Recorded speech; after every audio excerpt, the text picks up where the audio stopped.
Hey, folks, welcome to the Michael Steele podcast. We've got a wonderful conversation coming up when we, stop and think about the Republican Party.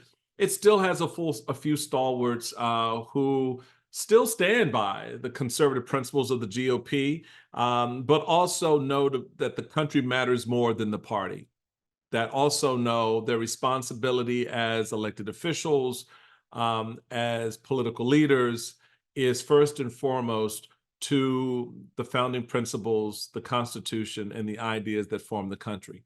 Adam Kinzinger is that individual. He served in the U.S. House of Representatives from 2011 to 2023.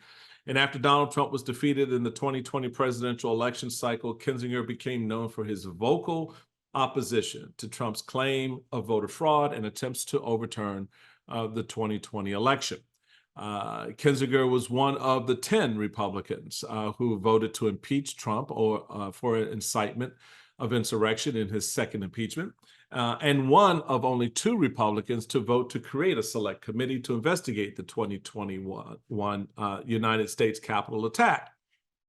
He's that guy, stand-up guy who's going to stand up and put the country first. And subsequent to his appointment, he got turned on by the party. They came after him. They came after him. They came after Liz. They came after others. But he stood his ground because the country mattered more. He's the founder of Country First, an organization that represents the reasonable majority of Americans from all across the political spectrum who demand better of their leaders and who expect more from their leaders. He is without a doubt, someone that you want to hear from.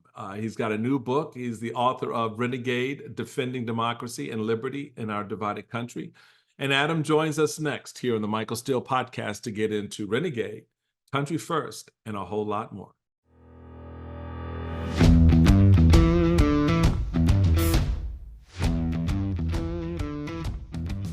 Well, hey, everybody, welcome to the Michael Steele podcast. I am excited to have my friend back with us, Adam Kinzinger. You know him from his, not just his work on the January 6th committee, but the work he's been doing across the country, talking about democracy and pushing forward the agenda of trying to save us from ourselves, if you will. Adam, good to see you, man. Hey, it's good to see you. I'm like, today I woke up to see some McCarthy tweet that I'm just like sitting here angry about today. But other than that, I'm in a great mood. How are you? What a way to wake up, dude. Come on. Yeah, that's why I've tried to like commit myself now to, okay, when you wake up in the morning, don't look at Twitter because that just ruins the rest of your day. It's not worth it. It's not worth it. What you do, baby, is you get yourself a nice cup of coffee and you put a shot in it, and then you start your day. The old eye opener. That's it. It's good seeing you, man. You're looking good. You're feeling good. You too. Yeah, I'm doing great. We moved to Texas, so I escaped the winter. Did you? With Texas, dude, that's bad as going to Florida. What the hell? It is. But I'm gonna tell you, so like the summer's terrible. The politics here is weird, obviously. But right now, I mean, today it's a little chilly, but yesterday it was 70, and so I'm like, okay, I got it. I'm in. I'm good. So I don't know if we'll stay here, but we're here for now. Good. Well, I'm glad to hear that, and I'm glad you're doing well. So look, there are a couple of things that you've got popping right now that's important to talk about. Obviously, the book Renegade, Defending Democracy and Liberty in Our Divided Country, which is a compelling read. It's a very important read. I've been trying to get a lot of folks who listen to this podcast to really pick up the books that we bring on, because they're on for a reason. And there are important messages that need to be heard and understood, and yours is one of them for sure, in terms of not just telling the January 6th story, but the overall theme around democracy. Walk us into what the book is trying to convey to folks and to help them understand and contextualize from January 6th, what you saw rising within the ranks and halls of Congress as a member before we even got to January 6th. Yeah, so it's interesting because now that Liz's book is out and I'm about halfway through her book, um, she does a really good job of picking up the story in great detail, greater detail than if it was my charge than I could have even written, because she was Right. just so deep in the trenches on all this stuff. So she picks up from basically election day to present day. I touch on that time frame, but one of the things I wanted to do, because when I'm sitting back thinking about this and I was approached about writing something, it's like, okay, writing a book about yourself feels inherently arrogant because it's like, who cares about me, right? Like, who Right. cares? I don't even care about me. So, Right. What the hell so would I tell wanted, everybody else for? yeah. But one of the things I realized is my time in politics, even when I was a kid, but particularly when I came into office in 2010, it tells the broader story of what's happened to the GOP. Because you get Hmm. this all the time, Michael, where people are like, what happened? How did we Right. get here? The questions of, has this always been the case, or did Donald Trump cause this? And so with the book, what I do is I tell a little of my history, my story, but then I talk a lot about what I saw happen in the last 10 years, the fights, or last 12 years, I guess. The fights, the fact that, at one point in 2014, I think it was, we thought we had pushed back against the crazies in our party with a lot of establishment wins. That was, the year of I'm not a witch and those kinds of things. Oh, And yeah, I remember that well.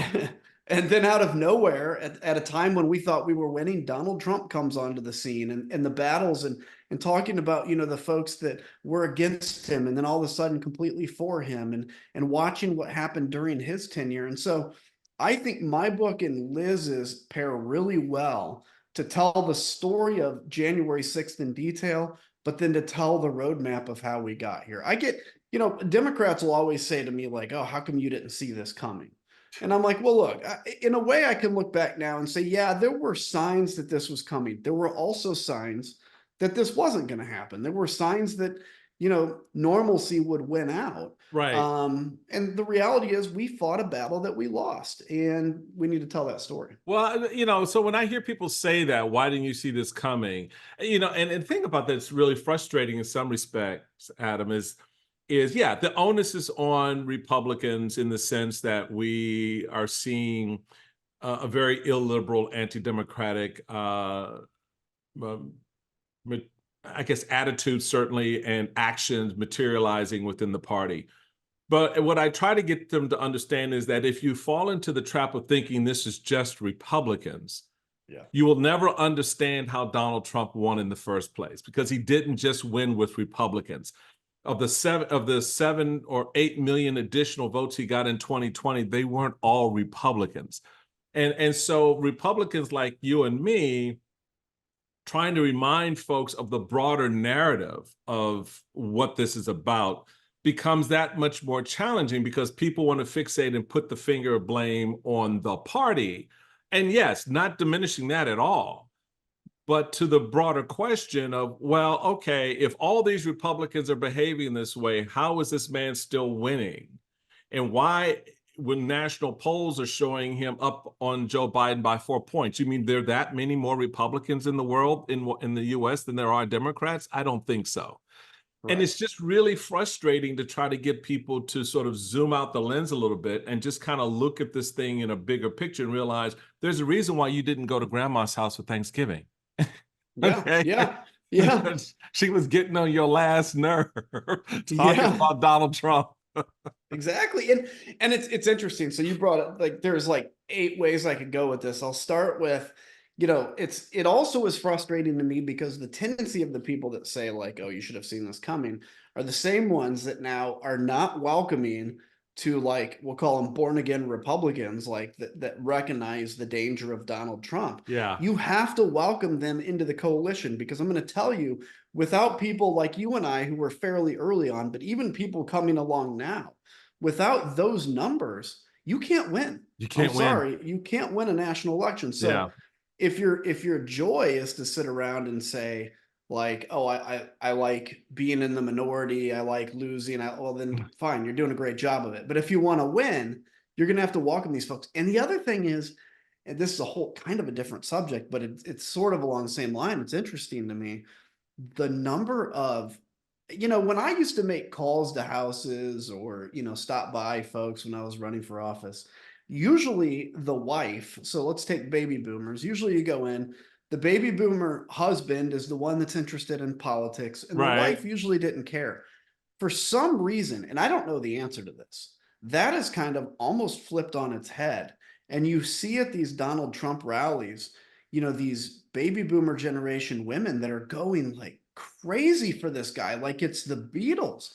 And I don't understand. He touched something that really sparked probably the fear in some of these folks that turned them into like, rock star fans. And I wish I could say I could figure out what the answer and what the reason is. I can't, but it's Well, there. that's interesting you raise that. I've heard a couple of different analysis on that. And one of them, which I hear fairly consistently, is that in large measure, we're talking about white suburban women who went for Donald Trump by 52% in 2016, close to that in 2020, again, winning the white suburban woman's vote. That one social theorist put it this way to me, that these women are actually kind of reflecting their concern for their families and their men. In other words, they're reflecting the interest of their husbands and boyfriends as much as they're reflecting their own. They're reflecting their interest for their families. And it was a very interesting, I mean, I don't know how much of that is accurate, but it was very plausible to me to see, particularly in talking to some. I was like, well, after you saw the Access Hollywood tape and this guy said he loves grabbing women by their private parts, you still voted for him. Mhm. and they're like, yes, but. And then what really kind of brought it home for me, Adam, was and folks who listen to podcasts know I've talked about this, was the focus group I saw probably about 2-3 months before the general election in 2016, in which this white suburban woman, divorced, 2 kids, from New Hampshire, when asked why she was supporting Donald Trump, her response was, because he's just like me. Very matter of fact, very like, well, duh, why don't you see that, right? And it really does speak to what you just said about Donald Trump having touched something with these voters in which they see him as reflecting their frustrations, their anxieties, their interests in a way that the party certainly didn't, and no other candidate can. Now, I think some of that has to do with the fact they probably watched Donald Trump on TV for the preceding 10 years or so, firing people, so he was strong, he was the boss. Yeah. Although folks, just hate to break it to you, it was all scripted. All right. No. This was not innate leadership here. This was, the script said, hey, you're fired, because we knew who was going to be fired that week.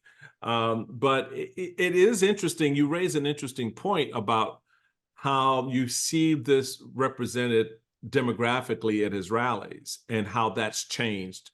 And now on the other side of that, Adam, I'd love to get your thoughts on this. You're seeing a growth in the number. I was just having this conversation this past weekend of African-American men in particular who are leaning into Trump in 2024, in which you're probably going to see him pick up a bigger share of that vote than he got in the last election. Well, it's interesting. So there's 2 points on that. So when we talk about the idea of security, feeling safe, looking tough, right? Now, if we were actually in a war, like America was threatened 9/11 style war, and you could put like Donald Trump up against, let's say, Mitt Romney, Right. right? There's no doubt in our minds, and probably most people's minds, honestly, that Mitt Romney would do a better job of defending this country at that moment. The problem is Mitt Romney is very soft-spoken. He's very well-mannered. He would use, in a calm way, the power of the federal government to destroy our enemies. Donald Trump, who's actually quite scared to be honest with you, to use the power of the government. I mean, he's made the only brave military thing he ever did was killing Soleimani, which I still give him credit for and should. Right. But he was very scared of Xi, of, you know, Kim Jong-un. He was scared of Putin, or at least an admiration of him. But the way he talks Right. reflects that like anger we feel. So let's say Right. Al-Qaeda attacks us on 9/11. We want to go out and be like, let's blow them up and let's do angry things. You know, George W. Bush showed our anger, but he did it in a professional way. Donald Trump gets to the guttural instinct, and that was his advantage. And most leaders know, and I talk about in this book, most leaders know that, you know, in your heart is a fight of light and darkness, and that fight happens all day, every day. When a leader stands up and says the dark parts of your hearts, it gives you permission to let Yes. that overtake you. Yes. And that is a comfortable feeling, even though it destroys you in the long run, to let that fear and that darkness overtake you and to have it confirmed by somebody else. And this goes into the issue of men. So one of the things I get angry as kind of a middle-aged man is when I see things like people talking about toxic masculinity, or people talking about you can't have two genders. You know, I mean, I know we're touching a really controversial area, but I'm just speaking. You can either ignore what I'm saying or not, but ignore it at your peril, which is men feel like our value to society is being pushed aside and disregarded. Right. Now, the problem is, instead of having a mature discussion about that and what are masculine values, because to me, masculine values are defending the weak, defending the defenseless, standing up for your family, standing up for truth and justice. That to me is a very masculine value. What's happened, since nobody's talking about that, you have people like Andrew Tate, like Elon Musk, like Donald Trump, who say being a man is crap talking people on Twitter. It's standing up and not caring about values. It's speaking angrily. And in the absence of a real discussion about masculine traits, this angry discussion about masculine traits has won the day. And I think that's what's effective to white men. I think that's what's been effective to African-American men, to Hispanic men. Yeah. Is that they feel like their value to society is being disregarded, and somebody is coming along to say that. They're unfortunately saying the wrong words and using it for the wrong reason. And that sort of gets, I think, to the heart of what you point out in your book. This idea of this slow, steady descent into dysfunction, and the rise of dysfunctional forces that are pushing out extremism. Talk a little bit about that aspect of the book, because it really is sort of the girding of the narrative. Is the top side is obviously the January 6th stuff, but you really want to get us to focus on this dysfunction, this idea that this rise of extremism, there is a consequence to it. There is a result from it. But at the same time, these other things are this dysfunction is also giving rise. It's feeding more of the extremism. Yeah, it's kind of like it's like it's I guess kind of a vicious cycle or a self-feeding cycle. So I use the example of this coal mine in, it's either Ohio or Pennsylvania, I think it's Ohio, that's basically been on fire for like 40 years, 50 years. So they basically I've lit heard a it. fire. Yes, yeah. Yeah. They've lit a fire in a coal mine, and obviously fire feeds on coal. And so they had to seal up this mine. So every now and again, when they're digging or something punctures the earth, this fire comes up again, right? And they have to quickly cover it up. But basically, this coal mine is, at least eternally for the moment, on fire in the ground. And so what you have in extremism, and you've had this thing burning for, however long you want to take it, like as far back as I can go, where every now and again, something will puncture, you'll see that fire, you'll see Charlottesville, or you'll see something like that. But usually we close it up and we're like, no, that, we can try to control that fire and whatever. And sometimes politicians use that fire in very short periods to win elections. They'll make a little fearful things and talk about immigrants or the revolving door, where it's obviously talking about black people getting out of jail. But then Right. you kind of cap it with. But what Donald Trump did is he came along, he broke open that fire and he let it go. And now it's spreading on the surface. So it's being fed underground, but it continues to spread on the surface because nobody is coming to stop it. So we're never going to get rid of extremism. There will always be extremism on the right. We're starting to see this on the left, by the way, on some of this not even Palestinian, pro Hamas stuff. Right. And so that will always exist, but leaders have to come along with the tools to put this out. And so what I saw, for instance, in 1992, as a kid, I was 14, I went to the Christian Coalition Convention in Lynchburg, Virginia, with where George H.W. Bush came and spoke. And this represented the first time that mainstream GOP and kind of evangelical conservatism got into this marriage. Bush came and was uncomfortable, but he did it. But from that point on, you basically had evangelicalism, and I say this as a political movement, not as a religion, start to overtake and spread in the GOP. Yep. And I was raised in I would call almost a cultish religion, independent fundamental Baptist.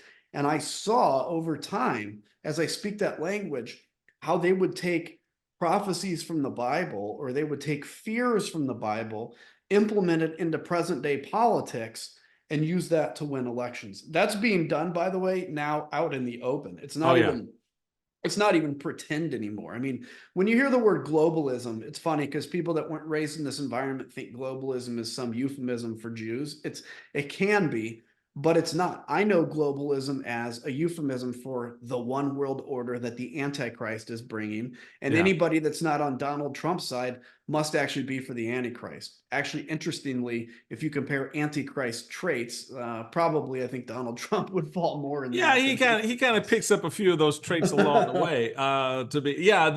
The interesting narrative around Christian fundamentalism as a political force really began after the 76 election, because Reagan was not popular. People forget the establishment of the Republican Party did not like Reagan. He was a West Coast governor, former Democrat, governor of California, and everything was anchored in the Northeast. They were trying to win the South. They didn't think they could do that with the West. And that idea of the emergence of religion into politics was the door that Reagan opened in 1980 when he invited the moral majority into the party. And for the first time, we put a pro-life plank in our platform, because our platform was all about business. Republicanism up to 1980 was very, very sort of straightforward business, did not mix the social into the political. But that opened that door, which led to your moment in the 1990s, 92, 94 with George Bush. And you have this sort of steady escalation of that. They don't know what to do with it now because it's overrun the party. They can't control it. And it gets back to your point about the leadership. Talk about the leadership that you saw on January 6th from both perspectives, because I know there were those in the moment who were trying to contain what was happening, and then those who were actually trying to facilitate it. Yeah, it's interesting. So you had the election, and I remember I was never a Donald Trump fan, and I could say with my hand on the Bible, I was probably the most aggressive against Donald Trump as a Republican elected official in Congress. But I still, would hold my nose and say the right things as I needed to, because I wanted to survive. But that election night, when he wrote, this is being stolen, stop the vote, right? That's when I fully jumped off the train and became aggressive. And there were a few of us, Liz Cheney obviously supported Donald Trump, kind of obviously holding her nose. And then she, with me, kind of did that same thing, okay, this is getting out of control. But everybody at each step was kind of okay, well, then just be quiet. Next thing is we have to let the states certify the election. Okay, so everybody's quiet. We'll let the states certify, then Donald Trump's going to go away. And then, of course, he didn't. And this is where Mike Johnson actually became one of the most corrosive influences, because at the moment I thought that, okay, states have certified, this thing's over. He comes along with his Texas lawsuit. I'm not sure if it was right before or right after, but regardless, this breathed new life into this. He knew that that lawsuit was BS. And Liz Cheney talks about having a conversation with him where he says like, look, we just have to humor him. Like, I get it, right? This is a political thing to get on this amicus brief in this lawsuit. What that did, though, it gave hope to Donald Trump. Yep. It gave hope to the members of Congress that signed on to it. Not just, it didn't give them hope, but it put them in a box. So now if they sign on to this lawsuit that says Texas is trying to throw out the votes of these other states, now they're fully in election denialism mode, and they have put their name on that this election was fraudulent. Once you put your name on this election is fraudulent, you've got to stick with it, because You got to stick with it. You're in it. You're in it at that point. If you truly believe it was fraudulent, you got to keep fighting. You know, Mitch McConnell, who finally gave a speech after the votes were certified, but then I remember talking to Cory Gardner, after that certification, and I'm like, well, why are you guys still quiet on this election? And he said, well, Mitch McConnell said, since we have this special election in January, we need to stay quiet because we don't want to depress Republican turnout in January. And so this is that special election in Georgia. You think about that. Now every senator that all the base is looking to, because yes, Donald Trump is influential, but also congressmen and senators are influential too. And so now every senator, with few exceptions, is staying quiet on this issue as their base is looking to them saying, was this election stolen or not? Because they don't want to depress turnout in Georgia, which, by the way, they lost anyway. And then that election happens, they lose. Now we only have one day before January 6th. And another, before I go off on this diatribe too much longer, in January, very early January, at the very end of December, I'm on a conference call with all the Republicans. And I'm the first kind of person to talk after the leadership gives their report. And I say to Kevin McCarthy, I said, Kevin, there is going to be violence on January 6th. Because you guys are not telling our base the truth. You own this. You're not telling them. And by the way, if I truly believed this election was stolen, my constitutional responsibility would be to be on the Capitol on January 6th. Every one of Americans should be on the Capitol. So you're convincing these people that basically they need to be there. And his response to me was just, operator, next caller, dismissive.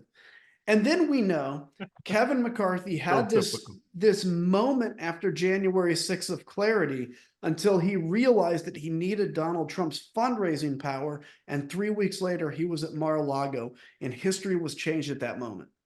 So when I talk about leadership, this is where my biggest frustration is. When you're in a cult, if one or two people call out that cult in the cult, you get ostracized, you get pushed aside, and you're used as an example. If all the leaders of the cult go against the cult leader, then all of a sudden you can make a difference. But the problem is they should take the word leaders out of this job. It's not leadership. It's not a leader of America. You're something, but you're not a leader. Yeah, you're not a leader at all. And the problem, you laid out very precisely exactly the timetable here, because you have an opportunity after January 7th, after you've given the floor speeches and you've declared Donald Trump anathema, you've declared Donald Trump insurrectionist, you've declared him persona non grata, and that all, and in fact, impeachment proceedings are starting to foment, and and the reality of it is, you then get on the plane, you get your bank account, and you say, oh, I don't have that much money in my account. Hey, Donald. And Donald's like, yes. Can you help a brother out and send us some money? Well, I could, but. And next thing you know, you're on a flight to Mar-a-Lago to bend the knee. That's not leadership. So where did it start to break in terms of Actually, let's go back a little bit. The setting up of the January 6th committee process. There's always been this debate. I don't think so, but for those listening, it'd be good to clarify what Republicans agreed to, what they moved away from, and why just you and Liz wound up on this committee, on the January 6th committee, as opposed to what was initially proposed, which was a full-blown bipartisan effort. Well, it's interesting. So right after January 6th, while impeachment is being discussed, Kevin and some others countered, not with, we don't need to impeach. They countered with, some folks wanted to just do a censure. Almost everybody would have gone on the record if they were asked, and I don't know how many were actually asked on the record, but all wanted to do a bipartisan commission to investigate January 6th. Okay. Now, let's be honest, that to them was an effort to punt, right? Because instead of making the immediate decision of impeachment or anything else, it's like, oh, let's do a commission. Yeah. I mean, it's like when you want to cut spending and you do a blue ribbon spend cutting, you know, right? Because you don't want to come out for anything. But they even Kevin McCarthy was aggressively for this bipartisan commission. So he empowers John Katko to negotiate with Benny Thompson about a bipartisan commission. They literally, Democrats gave on everything. They end up with this idea of a bipartisan commission that is going to be, you know, not members of Congress, but former members, so we can take the politics out of it, 50-50, everything. Well, what happens? Well, as this goes to the floor to be voted on, Donald Trump doesn't want to do it. Of course, he doesn't want to. Kevin McCarthy, just this shows how much shame he doesn't have. He didn't even try to like jujitsu his way from why this was the wrong commission that he wanted to do. He just all of a sudden opposed it, surprised everybody. So this idea is killed. Okay. So now we're sitting around and like, well, we've got to investigate something. So then this idea of a committee comes up that's even more even, and Kevin rejects that. So finally, Nancy Pelosi just makes a decision. Okay, fine. We're going to force through on a party line vote, a committee, because we have to get this done. And so it was interesting. I talked to so many people, I think like Peter Meyer, some of these others that even voted to impeach, that when this committee vote came up, it's like, yeah, you guys are all going to vote for this, right? Well, we're not going to vote for it because there's some issue with the subpoena power of the minority staff versus the. So what you do, and you know how this works in politics, if you don't want to vote for something, but you can't find a moral reason to, and you know you should vote the other way, you rationalize some little detail of it. And so they rationalized some issue with staff allocations. And so it only became Liz Cheney and I that voted for the creation of this committee.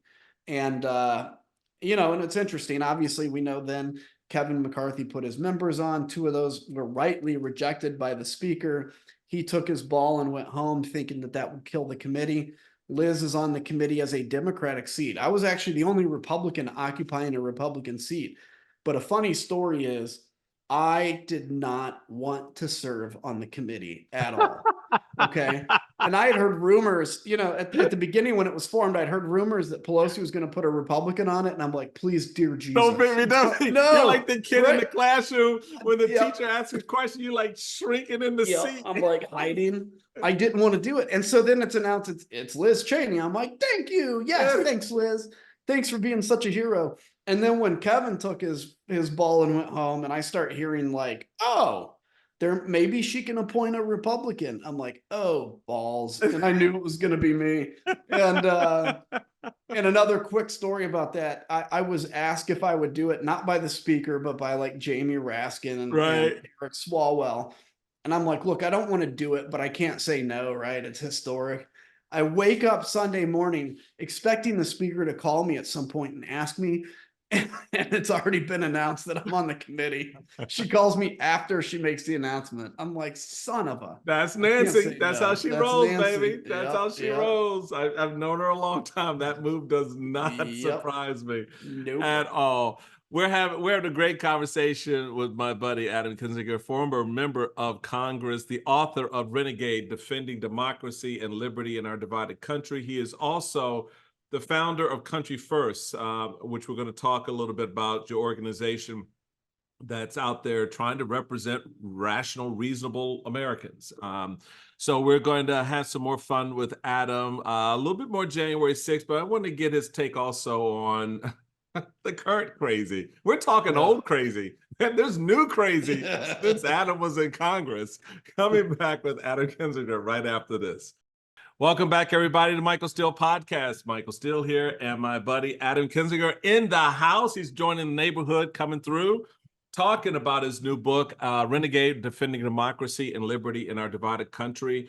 It's a great sort of bookend moment for both Adam and Liz. Liz's book just came out last week. Yours has been out a few months before. So you got the bookends from not just the Republicans' perspective on January 6th, but from the perspective of people, yourself and Liz, who were fighting on two fronts. You were trying to move the needle on this committee to keep it from falling into the very partisan divide that these things have a tendency to fall into, as well as fighting your own troops while you're serving on this committee. How did you get a lot of, I'm glad you're there, Adam? Yeah. I wish I could be there with you, bro, but I'm glad you're there, and keep the fight. Oh, you guys are exposing so much. I don't know what's come of this party. What are we going to do? Help us, Adam, get out of trouble that we put ourselves into. And then when you start to do that, they're like, no, I'm not showing up for a subpoena. Yeah. I mean, look, listen, like, it's so amazing. So I never would betray personal conversations. By the way, Liz saves all her texts, obviously. So be careful what you say to Liz. I say that with affection. But I had conversations with so many people that would come up to me on the floor of the House and be like, it was interesting what you said or what you guys found. Or I'd have a few people that would thank me for doing it and then say, I can't because my district, blah, blah, blah. Okay, two things. Number one, my district too. Okay, I had a Republican district. Secondly, like this, and this is a point that I think is important to point out. When we take an oath, it is not to our district. Like, you take an oath to the Constitution. Period. Okay, so if the 700,000 people that I represented all called me on the phone and said, do not vote to impeach or do not be on this committee, guess what? I don't care. Right. Because my commitment, my oath is not to them. It's to the Constitution. And so the people who come up to me and be like, I just can't vote to impeach, or I can't support the committee because of my district. I'm like, you don't understand the oath. The oath doesn't care about your district. It doesn't. Now you vote for your district on certain issues, when economic reasons, whatever, but not on oath keeping reasons. And so, yeah, it just drove me nuts, the number of people. And I mean, if you put people on CIA truth serum, or if you'd have had a secret ballot vote, this stuff would have been far and away completely bipartisan. Well, I think that's very true. If we had a secret ballot vote, certainly on the last impeachment, he would have been impeached. There's no doubt about that. And I actually think even on the Mueller investigation, I do too. There would have been enough votes to impeach, which speaks to so much of the rot inside the party. And speaking of that, one of the more disappointing moments, and you've already mentioned this gentleman who I had great admiration for, but he kind of used it all up when he came out and said that he would support Donald Trump in his Senate bid. And Peter Major, I don't understand the thinking that you value the run for the job, the office, the possibility of winning more than anything else. And Peter doesn't seem to understand Donald Trump could give a rat's ass about him, especially since he voted against him. He voted to impeach him. You think you're going to make that up now by coming out and saying, yeah, if Donald Trump's a nominee, I'm going to vote for him and I'm going to support him? How do you even begin to square voting for the guy that you did want did one impeached. I don't get that. Look, this thing has been of probably the last 6 months, excuse me, of the last 6 months, this is the most confusing thing that I have encountered.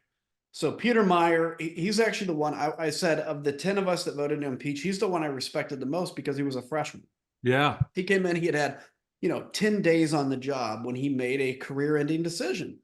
But I'm going to tell you of whether it's impeachment or the Violence Against Women Act, every time that I voted against the party, those are the votes I'm most proud of. And the vote, obviously, I'm the most proud of is the impeachment, because I knew that was a vote of principle.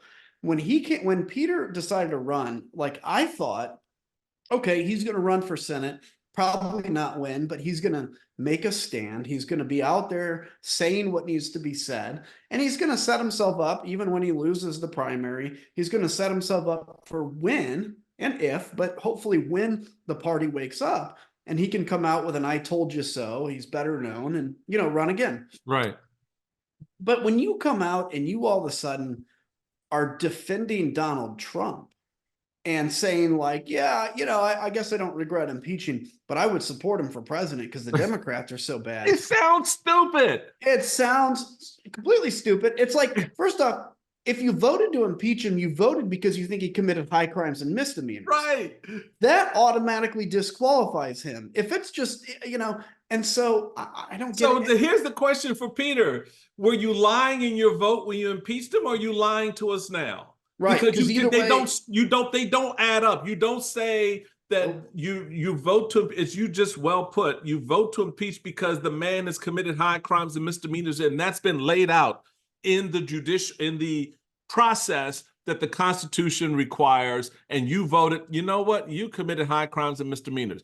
And now you're going to come back and look us in the eye and go, well, yeah, he committed high crimes and misdemeanors, but I think he should be president again. But inflation. Inflation. Whatever. But Joe Biden. Exactly. And so here's the thing. Like, I guess the logic doesn't make sense because, again, I still hold faith that at some point the GOP will wake up. Now, I don't know if that's in a year, probably not. You're a good man. I held that faith too. And I still hold degrees and strings of it.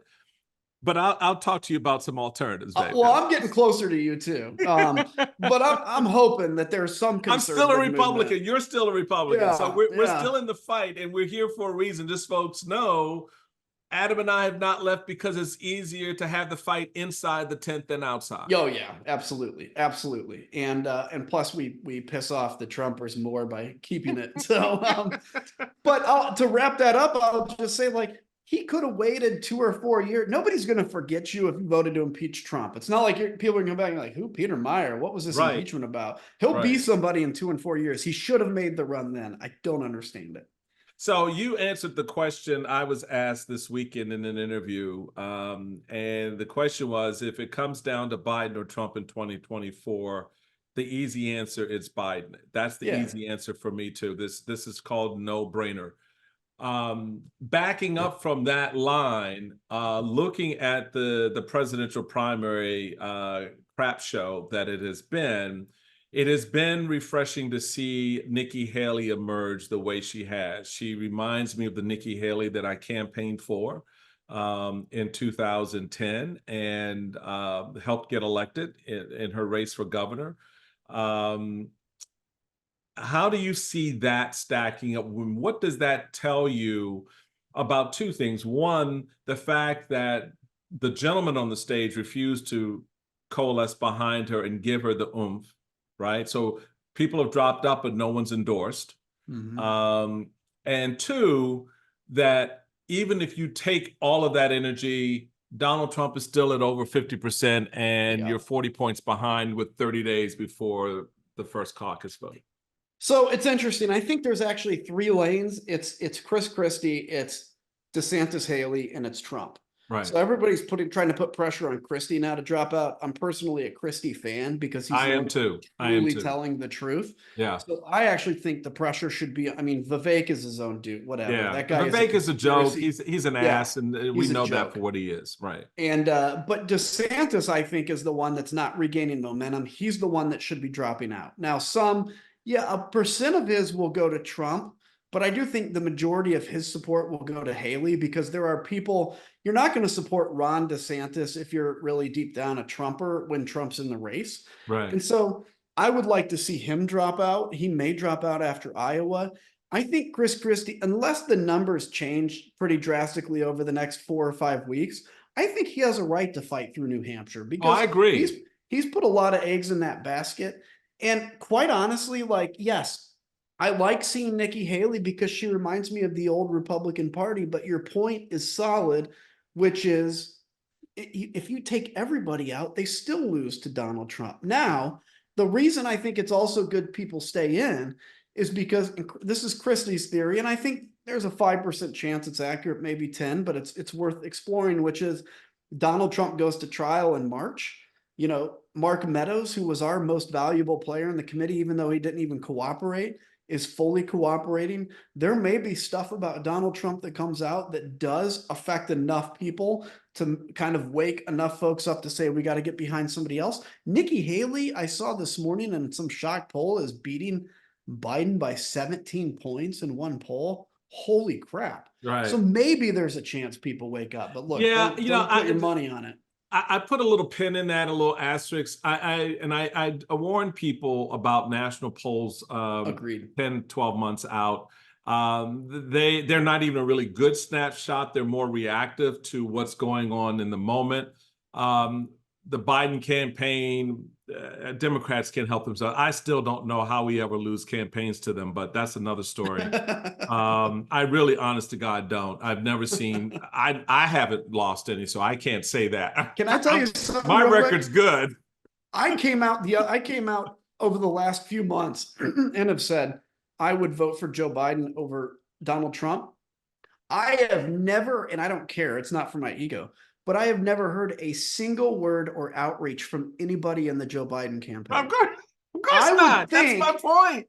Yeah, I would think they'd be like all over me, and I'm not saying I would do anything for them. I necessarily wouldn't. You're not offering, but you would think that if a former congressman who was on the January 6th committee, Republican, says, if Joe Biden and Donald Trump, Joe Biden's my vote, you would pick up the phone and go, yo, dude, can we have lunch? I mean, yeah. And I don't care. Again, this isn't for my ego. It just shows how inept everything is. Because I can assure you that if the script were reversed, right? Oh, and yeah. we were Republicans were in the Democrats' position, we get a Democrat coming out endorsing a Republican candidate like that. Everybody, that person's getting more phone. They're like, please stop calling me. Yes, yes. I don't understand it. It's like I don't get it. I don't get it either. I don't get it. So how do you take the drama around George Santos? That to me is a peculiar thing. It's almost as if the party was like, okay, if we must bitch slap somebody, we might as well do that now with him. Yeah. We don't want to do it with Trump.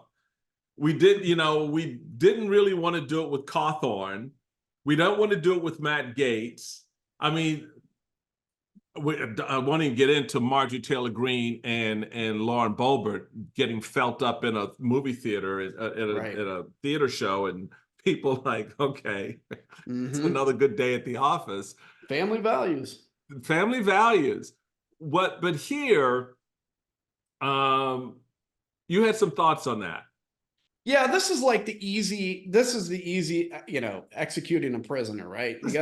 You gotta shoot some prisoner. Somebody. Yeah. So this is it. And look at Matt Gaetz. Matt Gaetz's defense from the federal investigation was 17 is legal in Florida.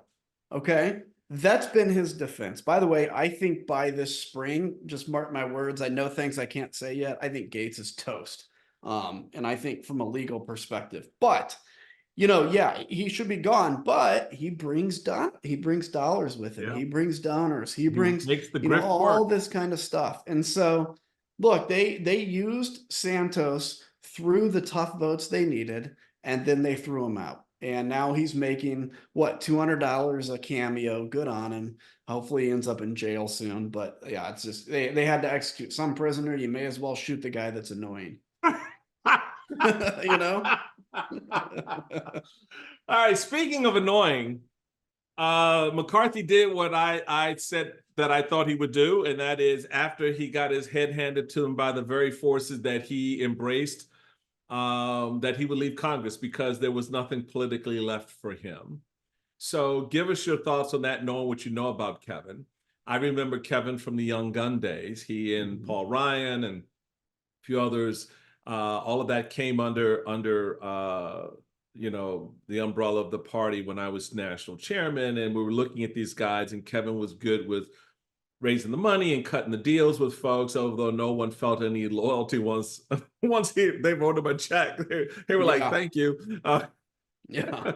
He didn't engender that kind of like, oh, okay, I appreciate that, dude. If you need me again, let me know. But you talk about getting shoulder checked by McCarthy. Oh, yeah. I mean, that sounds like such a punk move. It is. Look, he is. So Kevin is somebody I thought I was friends with up until the last couple of years. He was somebody I thought could be a great leader for the party because he would talk about things like, the Republicans need to get on board with climate change. Yeah. Republicans need to get on board. Like I said, Young Guns back in the day, it was a different conversation than the one we're having today. Totally. And what he is as a human being is a great politician who is a shallow, moralist, vacuous shell of a human being. And so I'll tell you, like today, his tweet, he basically put out a tweet on his own Twitter that said, I kept the government open to keep the military paid, even though it cost me my job, and I do it all again. And I'm just like, don't try to act to me like now all of a sudden you stood up for some value at the cost of your job when you're the whole enabler of January 6th. Thank you. Whatever. But yeah, he shoulder checked me twice on the House. And he does it as he's walking by. So by the time you realize it's his security detail now in front of you because he's passed you. Right. And it just shows that this is a guy that when you sell your soul so deeply, you begin to project anger on other people that you feel about yourself. And that's what he did with me twice. And obviously, a month ago, he elbows in the kidney, the dude from Tennessee. That's what happens when you feel terrible about your role, your person that you are, and you have to put it out on other people. So it's a punk move. So you do the thing in a space in which a person can't confront you and retaliate, on your bullshit play, because he knows damn well in any other setting, his ass. I'd have punched him. Oh yeah, I'd have punched him right in his face. Yep. Yeah, absolutely. And by the way, he's a little taller than me, but I think if it came down to who would actually win a physical exchange, that's a no-brainer in my book, baby. I got all my money, including the mortgage, on Kinzinger. There's no doubt about that. Give us your thought on the new. You've already given us some impressions from January 6th on our new speaker, Mike Johnson. His use of religion in the job, his advocacy for a Christian right government, in my view, has no place in the halls of Congress. That's not how our founders set the country up. He needs to go back and read their writings on matters of faith and religion, and particularly their own. Most of them, a lot of them were agnostic and certainly did not bring religion into it. That's why this little thing called freedom of religion found its way into the First Amendment. But give us your thoughts on the speaker. Well, remember he said, if you want to know my governing philosophy, open the Bible. Well, there's 2 points. Render unto Caesar that which is Caesar's, and unto God that which is God's. And also, when Jesus told Peter, and I say this as a believer, by the way, when Jesus told Peter, or told his disciples that the state was going to come for him and execute him, and Peter says, no way, let's paraphrase here, no way, we're going to fight them. What did Jesus say? Right. So Peter is representing the thoughts of people that want to basically fight the state and take over. And that's, in fact, the disciples throughout the whole New Testament are asking Jesus when the revolution's going to start. Yeah. And they're not hearing him. They're not hearing him when he says there's not going to be one. So when Peter says to Jesus, we're going to fight, we're not going to let him take you, what does he say? He doesn't say, no, Peter, you're wrong. He says, "Get behind me, Satan." Yep. Right? Yep. That's something pretty big to say.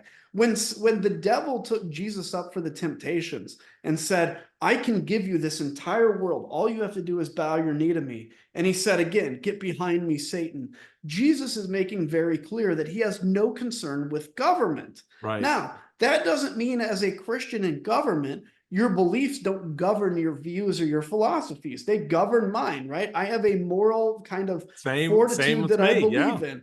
Yeah. But I represented 700,000 people, many of who didn't believe what I believed. And guess what? Have as much of a right to the throne of power in the US government as I do. So there is a reason for separation of church and state. And I fully believe in it. How that to me is probably it's something I've put a really big pin in terms of watching how it plays out, because it is very concerning to me when you have public officials using religion in that manner. And I put it deliberately that way because in my view that is a use of religion. Look, I'm a former Augustinian seminarian. I've taken vows. I've been in a religious habit, but I'm not wearing that on my sleeve Right. as lieutenant governor of Maryland, or even in my role as a political leader inside the party. To your very important point, my faith informs how I govern. My faith informs how I treat my political opponents. It doesn't dictate what I do. It doesn't dictate Correct. the terms of engagement.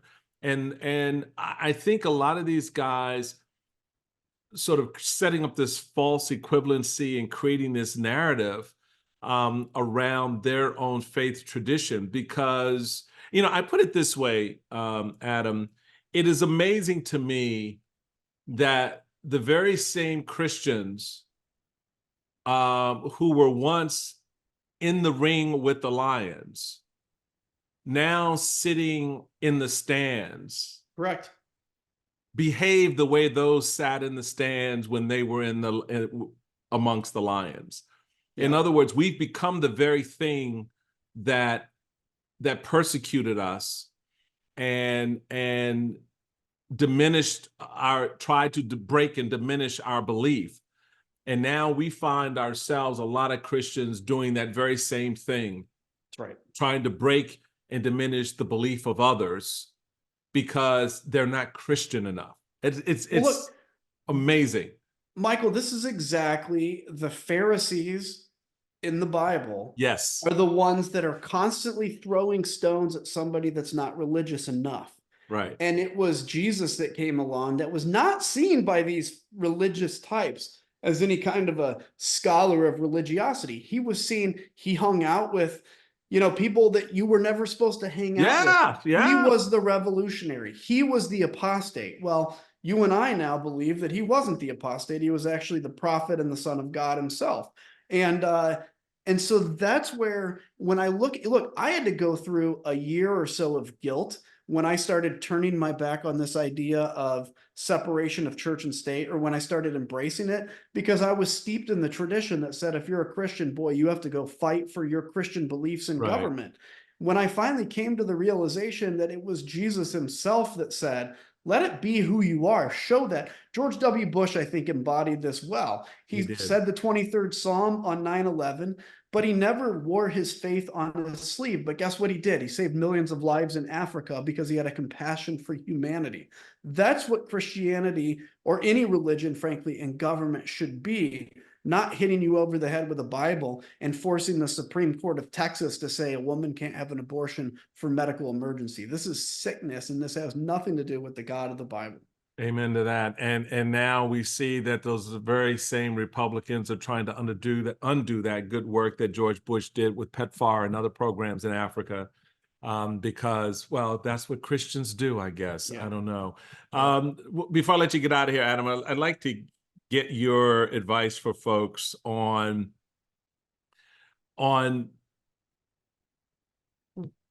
conservatism and republicanism, which have now become this bastardized amalgam of MAGA.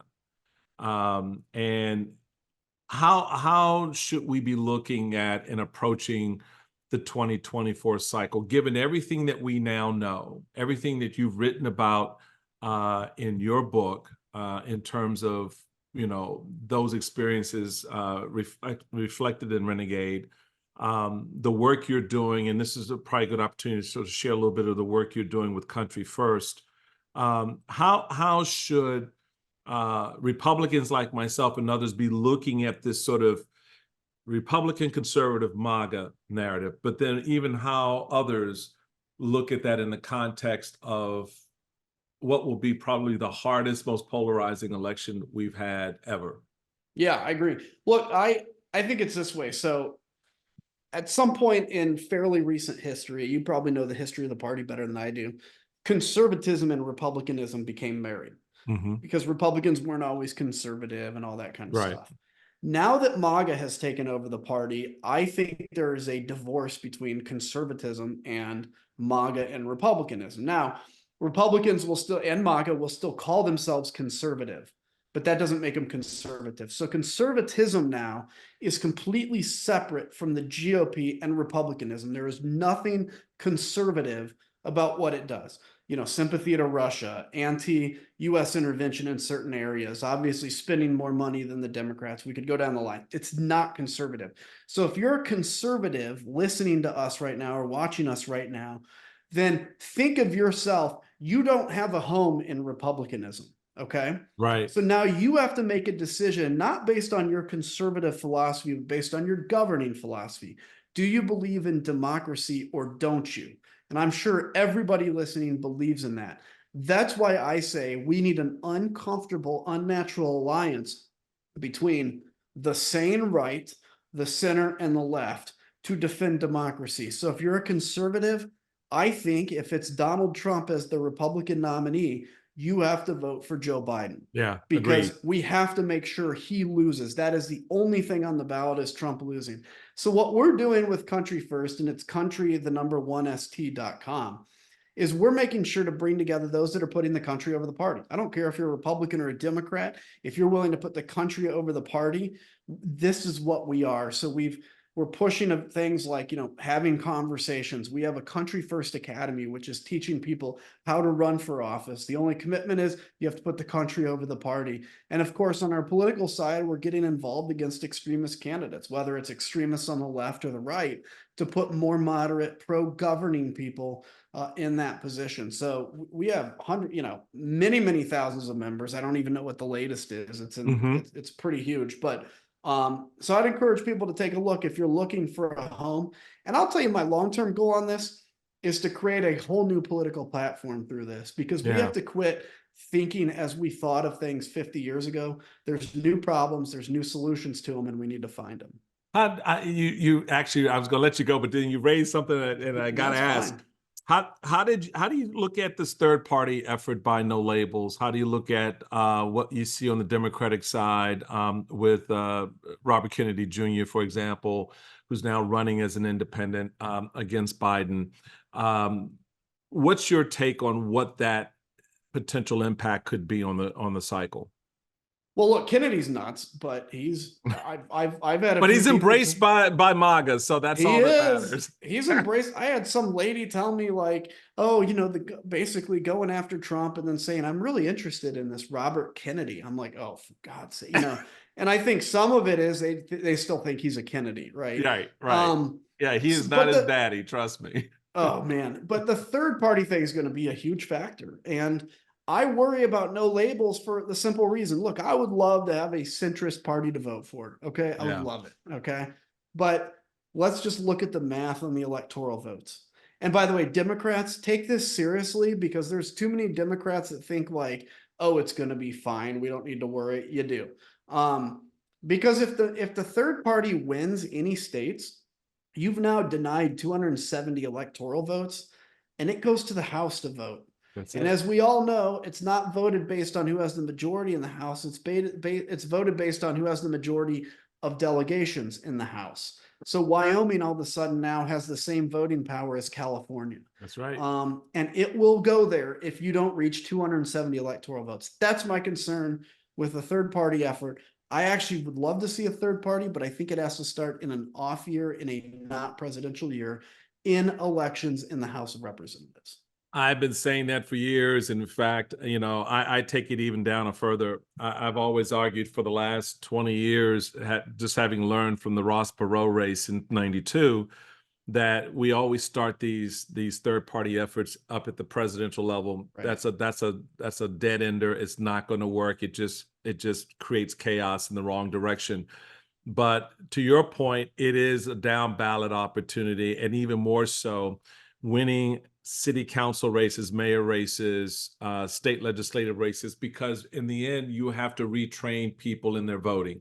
You have to break them of the habit of voting for the party they currently belong to, who may be more open to that approach based on what you said, in terms of, I want to, I'm a center-right individual. I'm looking for people who are putting the country first, who are looking to create compromise and negotiate consensus around issues, as opposed to just hardlining it. That's something you'll see taking hold much more at the grassroots level when you begin to change that, because it then bubbles up in the system, and next thing you're electing congressmen, you're electing U.S. senators, and then you're ready to do the dance with the presidency. But it is a fascinating moment for the country as more and more people are looking at these alternatives, ranked choice voting, and other tools that they can use to sort of give the power back to voters to have a greater flexibility in who represents them in these chambers. And that's a good thing. Right. I just think it's this: vote. We have to retrain people to vote not based on issues, but governing philosophies. Yeah. Because what happens in these third party runs is you're like, oh, I love the idea of a third party. Oh, Joe Manchin's pro-choice. Well, I'm pro-life, so I'm going to vote for Trump. Right. Joe Manchin's pro-life, so I'm pro. Right. We've got to get out of that two sides to every issue bullcrap, and every, and you vote for people on issues. You vote for governing philosophies, and you hold your nose on some issues. Well, that's something you did, sir, in your time in Congress, and a lot of us appreciate that. You sort of lived up to one of the rules that I had when I entered politics, and that is, do the job in front of you, do it well, and do it as if it's the last time you'll ever get to do it. Because then you're not worried about reelections, you're not worried about party influences, you're not worried about trying to save face with people who at the end of the day don't give a damn about your survival or your experience or the community you represent. And you showed that in your leadership, over and over and over again. You took the slings personally, your family, got to see the ugly side of all of this, and yet you stand strong with country first. And you are telling and warning us about that in Renegade. So I appreciate you, my friend, very much. Well, I appreciate you, my friend. It's been great to be your friend, and thanks for continuing to speak out. No, absolutely. Adam Kinzinger, he's one of the best, folks. Pick up the book, Renegade, Defending Democracy and Liberty in Our Divided Country. Check out the work that he's doing at Country First. Again, organization that is designed to sort of create a space for reasonable majority of Americans who are looking for fuller political expression. And as you said, if you're looking to run as a candidate, hey, check out, if you're about the country and the democracy, hey, we could use you in a few primaries, baby. So that's right. Give Adam a call. Follow Adam on that thing called Twitter or X or whatever the hell Elon Musk is calling it these days. And I got a Substack, so go to Substack too. Go to Substack. Where did they go on Substack then? It's just, I think you just type in Adam Kinzinger and you'll find me there. Excellent. So we'll do that. Check out the book again. And Adam, all the best to you and the family. Have a wonderful, wonderful Christmas holiday and a blessed New Year, my friend. You too, my friend. Take care. All righty. That does it for this time together, folks. Until next time, be blessed, be well, do the voodoo thing. I love you do. The download. I love it when you do that. Share the word. We get some great folks on like Adam to talk about events that are impacting you and giving you a different way of looking at them and thinking on them, about them. But until we meet again, be safe, be well out there. Don't let the crazies get you down. There are folks like Adam and myself. We're out there on the front line. Come join us. You know, the water's nice, a little choppy, but it's still nice. And until next time, take care.